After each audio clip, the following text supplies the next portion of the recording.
प्रगत बानी प्रकाश की राग सा मेरी। सोई ने सोई सुते क्या करो जे, यागिन जे रजमी माई जी।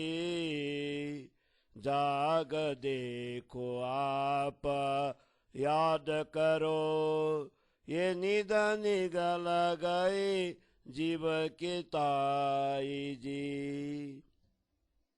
ये नींद तीन को ले गए रे, जो नहीं साथी आपन जी। इन ठगनी जिमिए बहुत ठगे रे, तुम जिन सोवो इता छीन जी। नहीं रे नींद कोई के न कारण, नींद होए तो लीजे उठाए जी। उठाए जीव को खड़ा कीजे, फिर पड़े सोई उलटाए जी। सोई गिनने सोई घारन रे, सोई कूतन अद की आवे जी। यही जिमी और यही निधा थे, धनी बिना कौन जगावे जी। इन जेर जिमी से कोई न उबारा, तुम सुतें तिना थाम जी। ये जेर जिमी अगिना उजाड़ रे, ये नहीं बस्ती न गाम जी। ये बिस की जिमी और बिस के बिछाने, बिस का आकार जी।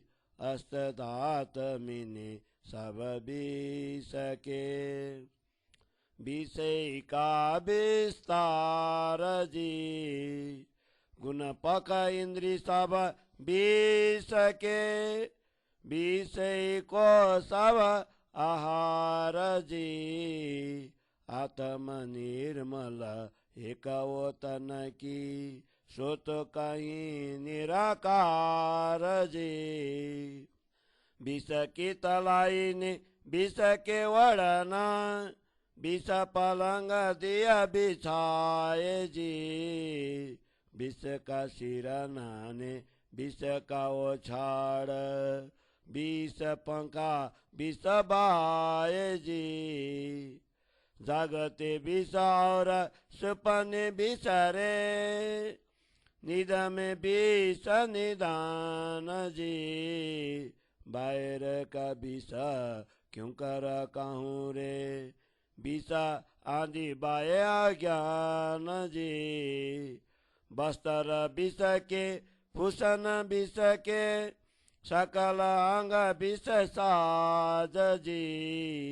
ये विष न कसिका जीव को भेजो, सो क्यों सुते बिना श्री राज जी।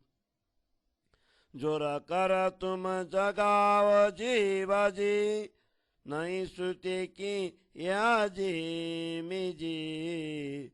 ज्यों ज्यों सोइए त्यों त्यों बादे विष विस्तारा, पीछे दुख पावे जीवा आदमी जी। ये जिमी तुम क्यों ना छोड़ो, अजु नहीं निदा बादी जी। इन जिमी निदा दुखड़े गाने, पीछे क्यों न जाए कांदी जी।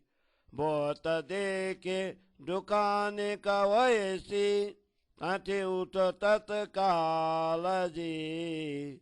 जल के जीव को घर जल में, ज्यों रहे मकड़ी माए जाल जी। सब कोई जाली गुथे अपनी, फिर अपनी गुथी में उलझाए जी। उलझ पीछे कई दुख देखे, दुख में जीव जाए जी।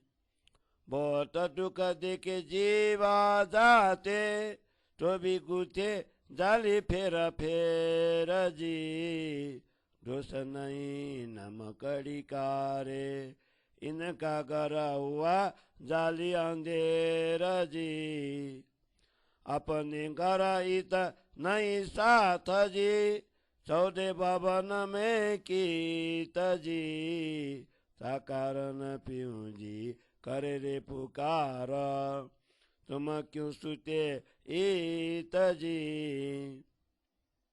ओ दुख के घर सो बिना छोड़े तुम याद न करो सुख के घर जी शास्त्र सबों पे साख दिवाई तुम जाऊं न देखो चितादार जी व्याध सुख पर व्याध गार व्याध पर श्री राज जी अचेरातीत सुख अखंड देवे को मैं जगाऊं तुम्हारे काज जी प्यूं पुकार पुकार था के तुम आ जाऊं जल बिना गोते खात जी दिन उगते संजा होता है पीछे आड़ी पड़ेगी रात जी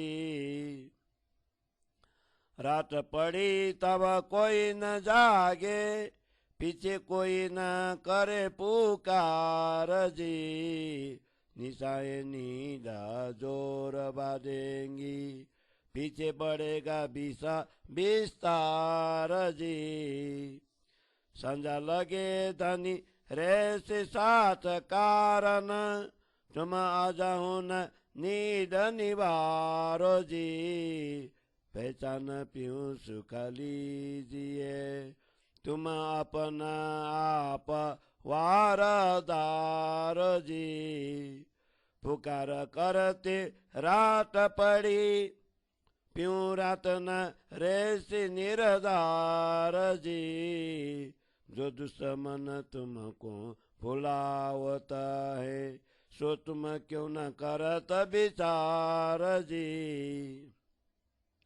ए विषम भोम छोड़ते जो अधिकारे सो जानियो ते के का दुश्मन जी जो लेने न देवे सुखा अखंडा सो क्यों न देखो सुन बचन जी ये दुश्मन तेरे बिसावरे जिन लियो संसार घेर जी वो बुलाओ तो तुमको जुदी भाते तुम जिन भूलो इन बेर जी भी तुम देखाऊं दुश्मन जिन्होंने छोड़ा कोई जी सो तुमको दिखाऊं जायरा तुमको अंदर जूता लगावे सोए जी गुना अंग इंद्री देखो रे चलते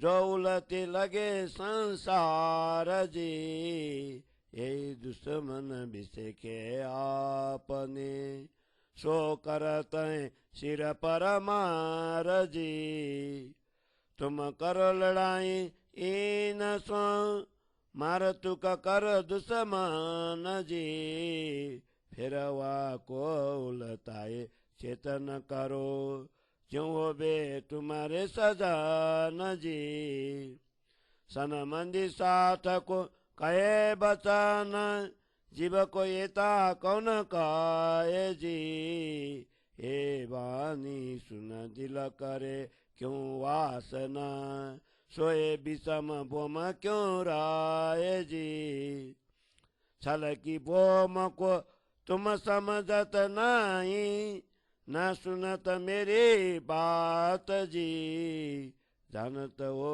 दिन दो पर रहेसी पाओ पल में वो जासी रात जी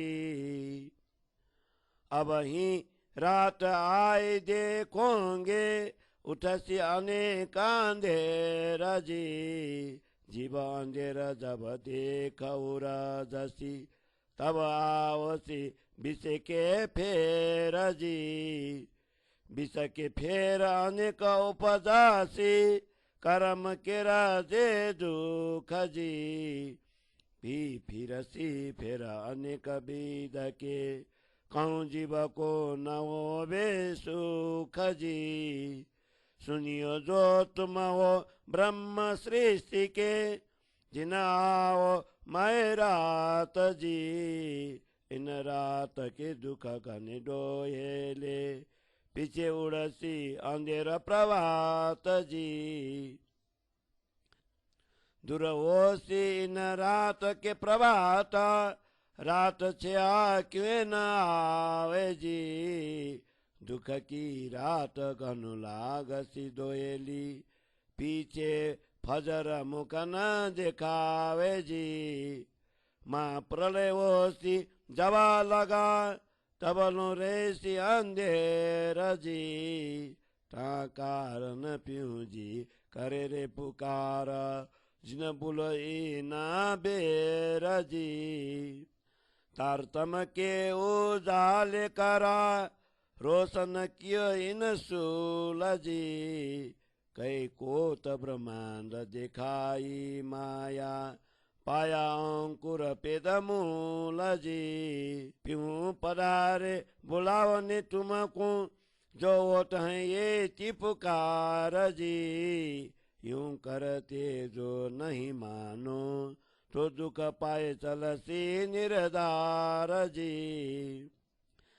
विषम बड़ा जल माए अंधेरी कई लगसी लेर निघात जी। विषय के जीव बेसुदोसी नहीं सुनेंगे निध साख्यात जी। मैं मचक गला लेरे आड़े तेड़े बेबात जी। दसों दिशा कोई ना सूझे फिर ओलसी अंधकार पात जी। तुम वो आंगा मेरे के जिन देखो माया को मराम जी। थाम धनी आए तुम कारण तुम्हें अजाओ न आवे सराम जी। ये नीदा तुमको क्यों करा उड़सी जोलो न उठे बलकार जी। सेवा करो समय प्यूं पहचान याद करो आपकार जी। ये अमला तुमको क्यों रे उतरसी जो जेरा चढ़ाती भारी जी। प्यूं जी के बान तो थोड़े संधान पर तुमको के हारी जी। जो जानो घर पाइए अपना तो ये राखियो सब बैराग जी। सकल अंगे शुद्ध सेवा की जो इन विध कर बैठो जाग जी। जो जानो इत जाग चलो तो लीजो अरत प्रकाश जी। जीव को कहियो ये कया सब तो को सिर लिए वो से उदास जी। इन उजाले जेरा उतारसी तब बढ़ते बल नहीं बेर जी। पर आत्म को आत्म देखसी तब उतर जासी सब फेर जी। यह विदा कर कर आत्म जगाई तब होसी सब शुद्ध जी। शुद्ध हुए पुर चलसी प्रेम के होसी जागृत हृदय बुद्ध जी। निर्मल हृदय में ली जो बचान जो निकसे फूता बान जी। एक या ब्रह्म सृष्टि ईश्वरी को ये क्यों लेवे जीवा ज्ञान जी। माया जीवा हम में रह न सके सो ले न सके या बचा न जी। ना तो शब्द घने लागसी मीठे पर रहे न देवे जूता मन जी। जो कोई जीव होए माया को सोच लियो रा लोक सात जी। जो कोई होवे निराकार पार को सो राह हमारी चलत जी। वासना को तो जीवन कहिए, जीव कहिए तो दुख लागे जी। झूठे की संगत झूठ कहता हो, पर क्या करो जानो क्यों ये जागे जी। ये कथन बचन मैं टोकेती हो, नाटो क्यों कहूँ वासना को जीव जी। जिन दुख देखे गुनहगार होत हैं, आज्ञा न मानो पीऊँ जी। प्रकाश बानी तुमनी के कर लीजो, जिन छोड़ो एक छीन जी। अंदर अर्थ लीजो आत्म के, विचारियो अंत सकर न जी। अंदर का जब लिया अर्थ, तब नीचे वो सी प्रकाश जी। जब इन अर्थे जागी वासना, तब प्रीतन जाए एक श्वास जी। ये प्रगत बानी प्रकाश की, इंद्रावती चरने लागे जी। सो लाभ लेबे दोनों ठौर को, जाकी वासना इत जागे जी। जाकी वासना इत जागे जी। ये प्रगत बानी कई प्रकाश की, इंद्रावती चरने लागे जी। सो लाभ लेबे दोनों ठौर को, जाकी वासना इत जागे जी। जाकी वासना इत जागे जी। चौपाई 53, प्रकरण 30, चौपाई 788। बोलो श्री प्राणनाथ प्यारे की जय। श्री प्रकाश हिंदुस्तानी को प्रकरण 30 को भाषा हिंदी छाया। हे सुंदर सारथी, आग के समान जलती हुई इस विषैली भूमि माया में सो कर तुम क्या करोगे? ब्रह्म से जाकर अपने मूल स्वरूप को याद करो। यह अज्ञान रूपी नीड जीव को निगल रही है। यह नीड उन्हें जीवों को वशीभूत कर ले जा रही है जो अपने साथी परमात्माएं नहीं है। इस ठगनी माया ने बहुत लोगों को ठग लिया है। इसलिए यहाँ पर तुम एक क्षण भी अज्ञान रूपी नीड में सो मत। यह कोई साधारण नीड नहीं है। नीड होती तो उससे जगाया भी जा सकते हैं, किंतु इस भ्रम रूपी निद्रा से उठाकर किसी को खड़ा भी कर दिया जाए तथापि वह पुनः उलटकर उसी में जा गिरता है। वही नशा है और वही गहरी नींद है। उसी प्रकार खरती आ रहे हैं। इस माया और अज्ञान रूपी नींद से सदगुरु के बिना भला कौन जगाएगा? इस विषाक्त धरती से कोई भी पार नहीं जा सका। तुम स्वयं ऐसे स्थान पर सो रहे हो। यह विषाक्त भूमि अग्नि के समान डाक है और निर्जन है। यह रहने योग्य बस्ती या गांव नहीं है। यह धरती विष युक्त है और यहाँ की सैजा भी विषयों के विष से भरा हुई है।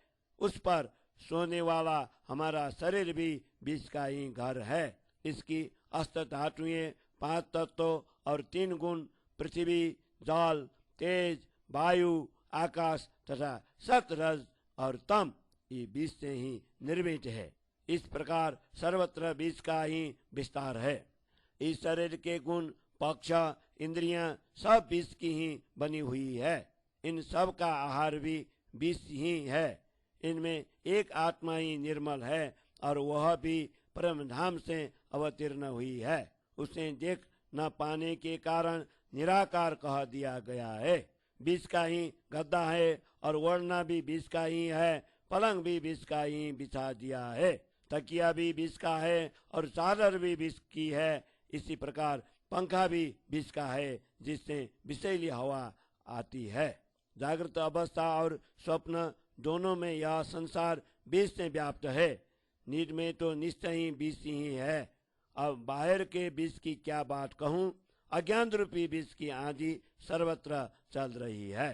यहाँ पर वस्त्र भूषण सभी विष के हैं। यहाँ तक कि सारे शरीर की साज सज्जा भी बीज से ही परिपूर्ण है। यह बीज नख से सीख तक जीव को बीत रहा है।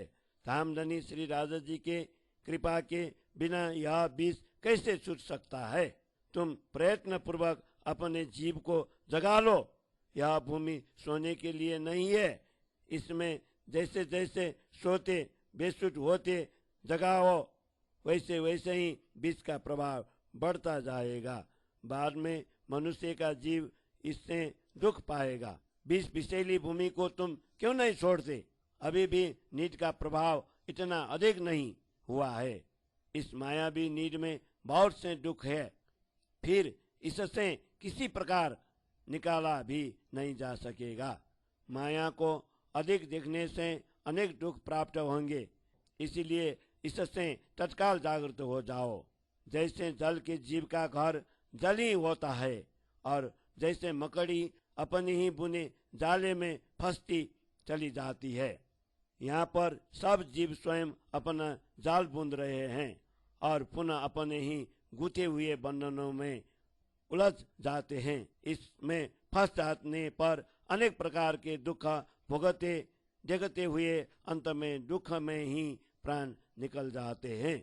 जीव शरीर से निकलते हुए बहुत से दुख दिखता है, फिर भी बार बार जाली बुनता रहता है। इस मकड़ी का तो कोई दोष ही नहीं है, क्योंकि इसका तो घर ही अंधकारमय जाल है। ये सुंदर साथ जी, अपना घर तो इन 14 लोकों में कहीं भी नहीं है। इसलिए सदगुरु तुम्हें बार बार पुकार कर कहते हैं कि तुम यहाँ पर क्यों सोए हुए हो। वो मकड़ी अपने दुखदायी नाशवान घर को भी नहीं छोड़ती, और तुम अखंड सुखों के भंडार अपने घर ब्रह्म धाम को याद भी नहीं करते। सदगुरु ने सभी शास्त्रों के द्वारा ब्रह्म धाम की साक्षियां दी है, अब भी तुम एकाग्र चित्त होकर देखते नहीं हो। वेद से परे अक्षर ब्रह्म के सुख असीम है, और उसके भी परे अखंड ब्रह्म धाम में अपने धनी श्री राजा जी है।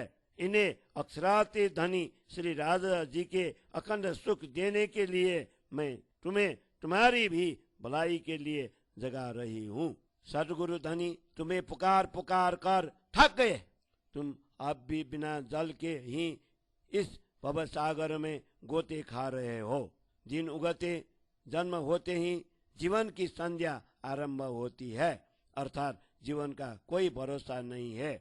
बाद में 84 लाख योनि रूपी रात जागने के लिए अवरोधक बनेगी। रात पड़ने पर अर्थात 84 लाख योनि में भटकने पर कोई जाग नहीं पाता। फिर इस प्रकार पुकार कर जगाने वाला भी कोई नहीं होगा। 84 लाख योनि रूपी रात में नींद अज्ञान का जोर बढ़ेगा और जन्म मरण रूपी वह बीज फैलाता ही चला जाएगा। हे सुंदर सास जी, जीवन की संध्या होने तक तुम्हारे लिए धामधनी तुम्हारे साथ रहेंगे, किंतु तुम अब भी निंद्रा का परित्याग नहीं कर रहे हो। अपने धनी को पहचान कर असीम सुख प्राप्त करो और अपने आप को उन पर समर्पित कर दो। तुम्हें पुकारते पुकारते रात होने लगी है। निश्चय ही जीवन चुक जाने पर रात में सदगुरु तुम्हारे पास नहीं रहेंगे। गुण अंग इंद्रियां तथा माया मोह रूपी शत्रु तुम्हें बुला रहे हैं। इस बात पर तुम क्यों नहीं विचार करते? इस विषम धरती का मोह छोड़ते हुए जो अवरोध डालते हैं, निश्चित जान लो कि वे तुम्हारे शत्रु है, जो तुम्हें ब्रह्म धाम का अखंड सुख नहीं लेने दे रहे हैं। सदगुरु के वचन सुनकर भी तुम उन शत्रुओं को क्यों नहीं देख रहे हो? ये सब विषय बीज से भरे हुए तुम्हारे शत्रु है, जिन्होंने सारे संसार को घेर लिया है। ये सब तुम्हें विभिन्न रीति से बुला रहे हैं, किंतु तुम इस बार भूलो मत। तुम्हें मैं और भी ऐसे शत्रु दिखाऊं जिन्होंने इस संसार में किसी को भी अछूता नहीं छोड़ा। मैं तुम्हें उन शत्रुओं को प्रत्यक्ष दिखाती हूँ, वे ही तुम्हारे अंदर बैठकर तुम्हें झूठ की ओर प्रवृत्ति कर रहे हैं। तुम अपने गुण अंग इंद्रियों को प्रवृत्ति होते हुए देखो, जो उलटकर संसार की ओर लगे हैं। विशेष रूप से यही अपने शत्रु है। जो हमारे सिर पर प्रहार कर हमें बेशुद्ध बना देते हैं। अब तुम विवेक द्वारा इनसे युद्ध करो, संयम की मार देकर इन शत्रुओं को टुकड़े टुकड़े कर दो, फिर उन्हें उलटाकर परमात्मा की ओर लगाकर चेतन करो, जिससे ये तुम्हारे स्वजन बन जाए। अपने संबंधी सुंदर साठ को ही इतने वचन कहे जा रहे हैं, अन्यथा साधारण जीव को इतना कौन कहता है। इन वचनों को सुनकर ब्रह्म आत्माएं ढील क्यों करेंगी? इस विस्मय भूमिका में वे कैसे रह सकती है? इस प्रपंची माया को तुम नहीं समझते और मेरी बात भी नहीं सुनते हो। तुम यह समझ रहे हो कि जीवन का मध्याह्न बना रहेगा, किंतु पल भर में ही अंधेरी रात मृत्यु छा जाएंगी। अभी तुम 84 लाख योनि रूपी रात देखने लगोगे, जिसमें चारों ओर अनेक प्रकार का अंधकार अज्ञान दिखाई देगा। उस अंधकार को देखकर जीव आवागमन के चक्र में उलझ जाएगा। तब वह पुनः जन्म मृत्यु रूपी विष चक्र में आएगा। इस विष चक्र में अनेक जन्म होंगे और उनके कर्मों के अनुसार सुख दुख भोगना पड़ेगा। इस प्रकार नाना योनियों में भटकते हुए जीव को कहीं भी सुख नहीं मिल सकेगा। हे सुंदर सास जी सुनो, यदि तुम ब्रह्म सृष्टि हो तो 84 लाख योनि रूपी रात में मत जाओ। इस रात्रि में असह्य दुख होंगे, फिर 84 लाख योनि का यह अंधेरा उड़ जाने पर पुनः मानव जीवन रूपी प्रभात होंगी। 84 लाख योनि रूपी इस लंबी रात्रि के बाद आने वाला प्रभात मानव तन जो बहुत दूर होगा, क्योंकि रात का कोई अंत नहीं है। दुख की यह रात बहुत कष्टदायी लगेगी और प्रातःकाल मानव जीवन पुनः कहीं दिखाई नहीं देगा। महाप्रलय तक यह अंधकारमय रात्रि बनी रहेंगी। इसलिए सदगुरु धनी तुम्हें पुकार पुकार कर जगा रहे हैं। ऐसा सुअवसर पाकर तुम मत भूलो। सदगुरु ने तारतम्य ज्ञान का प्रकाश फैलाकर मानव जन्म के इस अवसर को प्रकाशमय बना दिया है। उन्होंने करोड़ों ब्रह्मांडों तक विस्तृत माया दिखा दी, फिर तारतम्य ज्ञान के द्वारा ब्रह्मधाम का मूल अंकुर प्राप्त किया। प्रियतम धनी स्वयं तुम्हें बुलाने के लिए पधारे हैं, इसलिए इतनी पुकार हो रही है। इतना करने पर भी यदि नहीं मानोगे तो निश्चित ही कथित दुखों को भोग कर यहाँ से चले जाओगे। यह संसार मोहजल बड़ा विषम है और इसमें चारों ओर अज्ञान रूपी अंधकार छाया हुआ है। निश्चय ही इसकी अनेक प्रकार की लहरें जीव पर प्रहार करती रहेंगी। यदि उस समय तुम साक्षात निधि सदगुरु का ज्ञान नहीं सुनोगे तो तुम्हारा जीव विशेष रूप से बेशुद्ध हो जाएगा। इस मोहजल में बड़े बड़े भयंकर मगरमच्छ हैं और इसमें काम क्रोध आदि की आड़ी टेढ़ी लहरें उठ रही हैं। दसों दिशाओं में कुछ नहीं सूझता है और अंधकार का पर्दा फिर सब पर छा जाएगा। हे मेरे सुंदर सास जी, तुम तो मेरे ही अंग हो। माया के मर्म को मत देखो। धाम के धनी तुम्हारे कारण ही इस संसार में आए हैं, किंतु तुम्हें अब भी लज्जा नहीं आ रही है। जब तक तुम स्वयं प्रयत्न नहीं करोगे तब तक यह निंद्रा कैसे उड़ सकती है। इसी समय अपने धनी को पहचान कर उनकी सेवा करो और अपने मूल घर ब्रह्मधाम को याद करो। माया का यह नशा तुमसे कैसे उतरेगा जो विष की भांति अधिक चढ़ चुका है। सदगुरु की वाणी तो संद संद को तोड़ देने वाली है, किंतु तुम्हें कह कर मैं हार गई हूँ। यदि तुम अपना घर ब्रह्मधाम पाना चाहते हो तो संसार को से वैराग्य, यदि तुम अपना घर ब्रह्मधाम पाना चाहते हो तो संसार से वैराग्य और धनी से प्रेम करो। तुम अपने सब अंगों से धनी की सेवा करो। इस प्रकार जाग कर अपने ब्रह्मधाम में बैठ जाओ। यदि तुम यहाँ से जाग कर चलना चाहते हो तो प्रकाश ग्रंथ के अर्थ को ग्रहण करो। अपने जीव से कहो कि यह वाणी सब तुम्हारे लिए ही कही गई है। यदि तुमने इसे सिरधार्य किया तो तुम्हें ज्ञान का प्रकाश प्राप्त होगा। इस प्रकाश से माया का जार उतर जाएगा, तब आत्मा बल बढ़ते देर नहीं लगेगी। जब पर आत्मा को आत्मा पहचान लेंगी, साक्षात्कार होगा, तब जन्म मरण का यह चक्र समाप्त हो जाएगा। यदि इस प्रकार अपनी आत्मा को जगा लोगे, तब तुम्हें घर की तथा धामधनी की सब शुद्धि हो जाएगी। इस प्रकार शुद्धि होने पर प्रेम का प्रभाव बहने लगेगा और हृदय में जागृत बुद्धि का प्रकाश फैलने लगेगा। सदगुरु के इन वचनों को अपने निर्मल हृदय में धारण करो, जिससे यह वाणी अंकुरित हो सके। ब्रह्म सृष्टि और ईश्वर सृष्टि, ब्रह्म सृष्टि और ईश्वरीय सृष्टि के लिए ही यह सब कहा गया है। अज्ञानी जीव इसे कैसे धारण कर सकते हैं? माया से उत्पन्न जीव हमारे साथ नहीं रह पाएंगे, वे इन वचनों को ग्रहण नहीं कर सकते। अन्यथा इस वाणी के शब्द उन्हें भी अत्यधिक मधुर लगते, परंतु यह झूठा मन उन्हें अंतर में टिकने नहीं देगा। जो माया से उत्पन्न जीव है, वे इसी ब्रह्मांड में सतलोक वैकुंठ की राह पर चले। जो कोई निराकार के पार ब्रह्म धाम के होंगे, वे ही हमारे राह पर चल सकते हैं। ब्रह्म वासना को तो जीव नहीं कहना चाहिए। उन्हें जीव कहते हुए मुझे दुख होता है। इसी झूठी माया के संगत के कारण उन्हें भी झूठा कहना पड़ रहा है, परंतु क्या करें, किसी भी प्रकार वे जाग जाए, यही हमारा प्रयत्न है। इसलिए मुझे ये कठिन वचन कहने पड़ रहे हैं, अन्यथा मैं ब्रह्मा वासना को जीव क्यों कहूँ? दुखों को देखकर उनके रथ पथ कर वे गुनहगार बन रहे हैं और धनी की आज्ञा भी मान नहीं रहे हैं। दुखों को देखकर उनमें रथ पथ कर वे गुनहगार बन रहे हैं और धनी की आज्ञा भी मान नहीं रहे हैं।